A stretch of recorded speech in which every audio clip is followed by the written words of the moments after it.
Hello guys, welcome back. And heroes ఈ వీడియోలో dacoit movie రివ్యూతో మేము ముందుకు వచ్చాను. సో ఈ డెకాయిట్ మూవీ ఎట్లా ఉంది అనేది నా రివ్యూలో తెలుసుకుందాం. అండ్ డెకాయిట్ ఈ సినిమాలో మనకి అడవి శేష్, మృణాల్ ఠాకూర్, అనురాగ్, సునీల్, ప్రకాష్ రాజ్ అయితే ఉన్నారనమాట. అండ్ ఈ సినిమాకి సంగీతం బీమ్స్. అండ్ ఈ సినిమాకి డైరెక్షన్ కూడా ఎవరనుకున్నావు, కథా స్క్రీన్ ప్లే వరకు అయితే అడవి శేషు, డైరెక్షన్ మాత్రం పానియల్ డియో అనమాట. సో ఆ స్టోరీ ఏంటి? అడవి అనేష్ మనోడు బ్యాక్ టు బ్యాక్ అయితే హిట్ మీద అయితే ఉన్నాడు. ప్రీవియస్ 2 సినిమాలు కూడా అయితే సినిమా హిట్ అయితే కొట్టాడు. అండ్ ఈ సినిమా కూడా హిట్ కొట్టాడా లేదా అనేది ఈ రివ్యూ తెలుసుకుందాం. ఆ స్టోరీ ఏంటంటే, డెకాయిట్ మన హరిదాస్ సో ఒక చిన్న హత్య కేసులో ఒక 13 ఏళ్ళుగా జైల్లో అయితే ఉంటాడు అనమాట.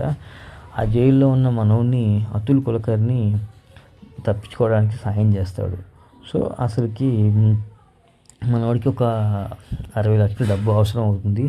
అది ఎందుకంటే దుబాయ్ వెళ్ళడానికి అయితే మనవాడు హెల్ప్ చేస్తాడు.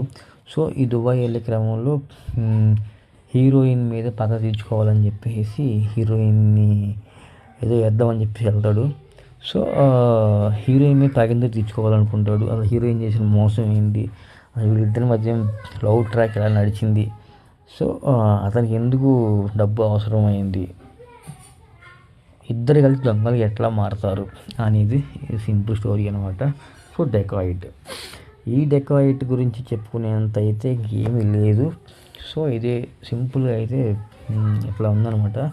అండ్ ఈ సినిమాలో మృణాల్ ఠాకూర్, అడవి శేష్ వీళ్ళిద్దరి మధ్య అయితే ఒక క్యూట్నెస్ లవ్ స్టోరీ అయితే బాగుంది. అండ్ అలాగే మనకి దీంట్లో ఈ మృణాల్ ఠాకూర్, అడవి శేష్ అయితే బాగా నటించారు. అండ్ ఈ కన్నెపెట్ట కన్ను కొట్ట ఈ సాంగ్ అయితే మాత్రం కొంచెం రీమిక్స్ అయితే బాగా అనిపించింది. అండ్ అలాగే ఇంటర్వెల్ ముందు ఒక ట్రైన్ బ్లాక్ ఫైట్ ఉంటుంది, అది కొంచెం బాగా అనిపించింది. అండ్ క్లైమాక్స్ ఫైట్ అయితే మాత్రం కొంచెం నాకు వర్త్ఫుల్గా అయితే అనిపించలేదు అనమాట ఈ సినిమాలో. అండ్ అలాగే మనకి ఇందులో పెద్దగా చెప్పుకునేంత కామెడీ అయితే ఏం లేదు, రొటీన్ స్టోరీనే. ఇంకా ఈ జైలు నుంచి తప్పించుకోవడం, ఈ మధ్యలో ఉన్న వీటి కోసం వెతకడం, ఇదే రొటీన్ స్టోరీ. అండ్ ఎవరైతే పోలీస్ ఆఫీసర్గా చేశారో అతని పేరు అనురాగ్ అనమాట మొత్తానికి. అండ్ అతను మాత్రం అయితే చాలా బాగా చేసాడు సినిమాలో. అండ్ అనురాగ్ కౌశిక్ సంథింగ్ మొత్తం అతని పేరు. అండ్ అతను అయితే చాలా బాగా చేశాడు. అండ్ జూలియట్ పాత్రలో ఈమె కూడా బాగా చేసింది, అండ్ హీరోయిన్ కూడా. అండ్ అలాగే ఈ స్క్రీన్ ప్లేకి, స్టోరీకి కొంచెం